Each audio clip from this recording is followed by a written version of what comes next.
Hola, ¿qué tal? Mi nombre es Paula, soy integrante de Convergente y me da mucho gusto tenerlos de regreso. En esta ocasión iniciaremos una nueva sección del canal, la parte teórica. Quiero comenzar diciendo que somos una compañía teatral interesada en la difusión de la historia, los orígenes del teatro y pues vamos a compartir de nuestras experiencias estudiándolo profesionalmente, además de ser una compañía que se dedica a la creación de obras. Nos pueden seguir en nuestras redes sociales como convergente.cteatral o Convergente Colectivo Teatral. Quisimos iniciar esta parte teórica del canal hablando del artista polaco más importante de los últimos 100 años. Así como Andy Warhol a Estados Unidos o Francisco de Goya a Picasso o Salvador Dalí a España, así es Cantor a Polonia. Quisimos hablar de este artista multidisciplinario y polifacético que desdibujó las líneas entre el teatro, las artes plásticas, la palabra, la acción y logró colocar objetos que bien pudieron haberse ido a la basura para retomarlos, encontrar la historia que había detrás de ellos y colocarlos en el escenario. Entonces, Tadeusz Kantor ha sido uno de los parteaguas para cambiar la historia del teatro a partir de las vanguardias. ¿Para qué voy a ver este video si no estudio teatro o nunca he sabido de teatro? Saber no estorba, ¿ok? Corría el año de 1915, un 6 de abril en Wielopol, Cracovia, ahora Polonia. Una pequeña aldea en el sureste de Polonia, nació Tadeusz Kantor. Su vida se vería marcada por el cruce de las dos guerras, en la cual perdió a su padre. Tadeusz Kantor creció para convertirse en un artista multidisciplinario y polifacético.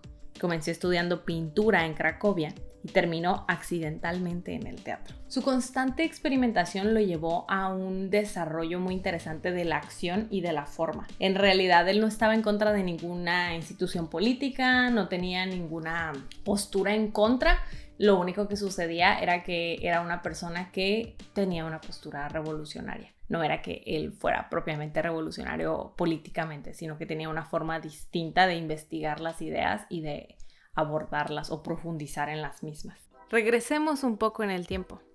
Voy a comenzar aclarando que el teatro ni siquiera es una de las 7 bellas artes. ¿Y por qué esto es importante para hablar de Kantor?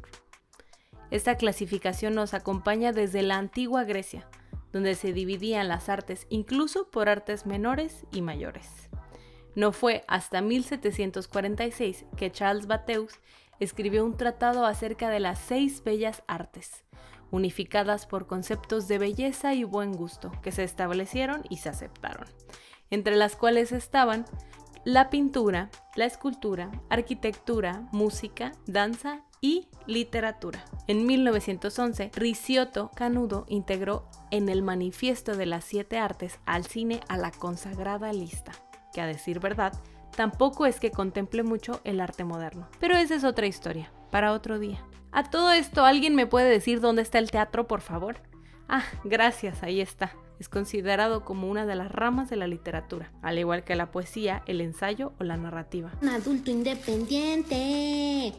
¡Con gusto! La disciplina teatral, por lo tanto, estuvo sujeta a la literatura desde sus inicios, aun y con las advertencias de teóricos como Diderot. La palabra no son ni pueden ser otra cosa que signos aproximados de un pensamiento, un sentimiento, una idea, cuyos valores contemplan el movimiento, el gesto, la entonación, los ojos, las circunstancias. Muchos de los directores del siglo XIX se dedicaban casi que a traducir escénicamente al dramaturgo. No era el caso de Kantor. Por ejemplo, Antonin Artaud fue otro de los prepulsores muy importantes de que el teatro se independizara, que el teatro no fuera un subgénero solamente de la literatura, un agregado, un extra, sino un arte autónomo, un arte central, un arte autosuficiente y que puede verse a sí mismo, estudiarse a sí mismo. A pesar de ser efímero, el teatro tiene muchísimas áreas de estudio. La documentación, la investigación, los laboratorios, la búsqueda de estas nuevas, de las vanguardias, lo que le llamamos en el teatro, fue algo de lo que Kantor fue como una parte esencial, ¿no? Que nos deja como resultado mucho del teatro y de la investigación artística y creativa que se hace en este siglo. Durante la Segunda Guerra Mundial fundó el teatro clandestino Teatr Nisaleshny. En 1948 obtuvo una cátedra en la Academia de Bellas Artes y trabajó como figurinista en Teatr Stary. A comienzos de los años 50 fundó el teatro experimental Krikot II, que quería continuar la experiencia del teatro polaco de vanguardia. Un teatro amateur y autónomo, que intentaba liberarse de las ataduras impuestas por el texto, recurriendo a elementos musicales como a sus usos y manifestaciones de lo ritual. En 1965 comienza a explorar las posibilidades del happening y 10 años después surge La clase muerta. Es probablemente la obra de teatro más famosa de Tadeusz Kantor, concebida en los años 70 y escrita finalmente en el 75. Esta obra le valió el reconocimiento mundial. Se ha convertido en el texto clásico de su Teatro de la Muerte, concepción teatral que desarrolló entre los años 1975 y 1984, en la que nos remite a un enfrentamiento con la muerte como el modo más intenso de vida. La pintura, las artes escénicas, la acción y el teatro están indiscriminadamente entrelazadas en su trabajo. Muchas de sus obras las pueden encontrar en YouTube. Está Wille-Paul, está también La clase muerta, hay fragmentos de ella y hay muchos artículos acerca de los happenings que él llegó a presentar. Una de las cosas interesantes que logró Kantor, además de dibujar las líneas como entre estas disciplinas, fue el desdibujar las líneas del lenguaje. Las personas iban, él llenaba los teatros a nivel mundial y no sentían el distanciamiento, como de no entiendo la historia o no sé qué está pasando, porque había un trabajo de cuerpo y un trabajo de objeto, y había un trabajo de personaje que era usado en favor de la escena y no en contra, como lo hay en otras disciplinas, ¿no? Donde se te dice, vacíate, eso que está pasando dentro de ti no es relevante para iniciar. Y pues no es el caso, ¿no? Es muy interesante como ver esta perspectiva en la que Kantor utiliza esto y lo juega a su favor. Durante la ocupación del régimen nazi en Polonia, cuando Kantor hacía teatro ahí, estaba altamente penado hacer cualquier tipo de manifestación que pudiera ir en contra del Estado, y las manifestaciones artísticas que fueran consideradas provocativas eran castigadas con la muerte. Y Kantor, para poder expresar su obra, para sacarla y para comunicarla antes de que fuera mundialmente famoso, atravesó muchísimas humillaciones, negaciones, espacios en los que se le negaba como todo el apoyo, y en realidad cuando su trabajo logró una visibilización internacional fue que él fue consiguiendo mecenas, personas que quisieron invertir en el trabajo por fuera de su país, porque en realidad él no fue famoso por Polonia, digamos, su ingreso y su soporte no venía de adentro, sino que venía de afuera, y eso fue lo que lo colocó en un estrato mundial e hizo que su obra fuera tan difundida y nosotros podamos tener acceso a ella. Incluso estas obras a veces son del 80, del 70 y están grabadas. Tenemos fotos de happenings que pasaron en los 50. En realidad Kantor nunca escribió, él no quería dejar un legado. Él no quería dejar discípulos, él no quería dejar una escuela. Kantor escribió de una manera en la que él se entendía y lo entendían sus alumnos, pero él no dejó ningún discípulo, no dejó nada. Y tiene un manifiesto que fue colectado por sus seguidores, que es el Teatro de la Muerte, que fue uno de los movimientos más importantes que él consiguió, y es súper abstracto. Si ustedes lo leen es muy extraño, de repente tiene saltos de tiempo, saltos de espacio, y es porque en realidad fue algo que se colectó y se hizo, así como, no sé, la Poética de Aristóteles, ¿no? Que tampoco fue escrita para ser leída, fue como una compilación. Es algo muy parecido a lo que sucedió con lo que tenemos alrededor de Kantor, y aún así hay muchísima información porque tenía muchos seguidores.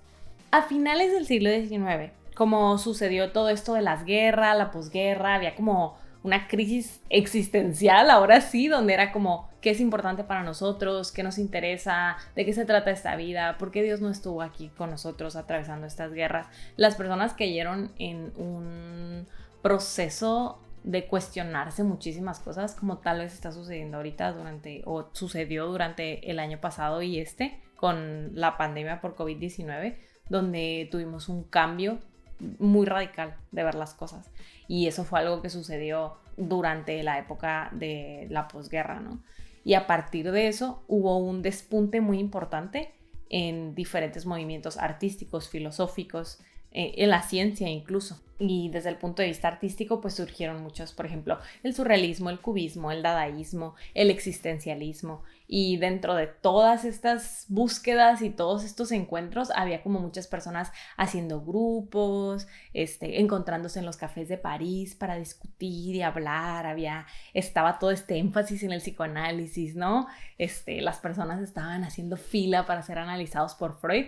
Y allá estaba Cantor rehuido en Polonia, en Cracovia, ondeado en sus rollos, haciendo happenings en la playa. O sea, Cantor andaba en su rollo y aún así logró ser una punta de lanza para abrir y replantear muchísimas cosas que por lo menos a nivel teatral se estaban comenzando a buscar, pero no se habían logrado, no se había concretado, ¿no? Todavía estábamos como muy sometidos al texto. Cantor, además de escribir, de dibujar, diseñar escenografía, dirigir actores, dirigir sus propias obras, de todo lo que hacía, hizo algunos happenings. Aquí les voy a dejar qué es un happening.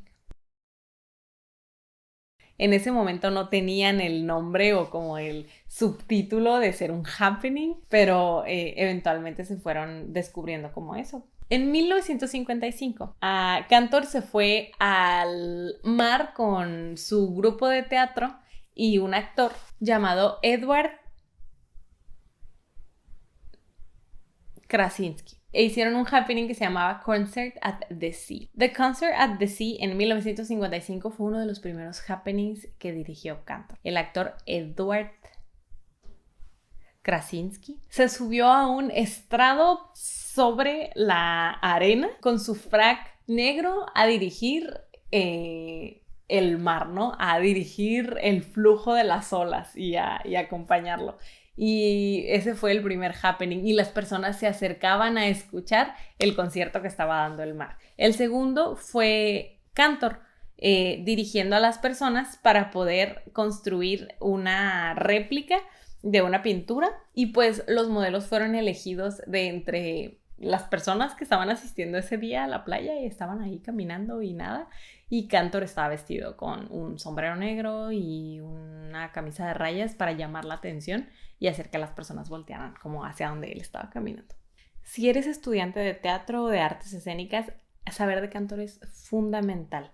Que esto te sirva como un impulso para investigar acerca de los happenings, las pinturas, las diferentes obras que están publicadas por toda la red y que son muy muy accesibles para que puedas ir descubriendo estas vanguardias y estas composiciones y estas cosas que se lograron y que en realidad han influenciado enormemente el trabajo pues de los artistas escénicos de este siglo y seguramente de los que vienen. Porque no, el teatro no se ha muerto. Si eres un curioso, también, pues muchas gracias, bienvenido. Y si quisieran que habláramos a profundidad, por ejemplo, de la pintura de Cantor o de los happenings o de alguna obra y que la analizáramos, es algo que perfectamente podemos hacer. Y pues estoy a toda disposición, o si quisieran que habláramos de algún otro teórico, de algún otro pintor, diseñador, actor, método, me encantaría. Entonces, déjenoslo en la caja de comentarios. Me da mucho gusto que hayan llegado hasta acá. Y pues eso sería todo por el video del día de hoy. Les sugerimos que se suscriban si les interesa esto de la teoría, el estudio teatral, las diferentes corrientes. Hay mucho que hablar y mucho que estudiar. Nos vemos en la próxima.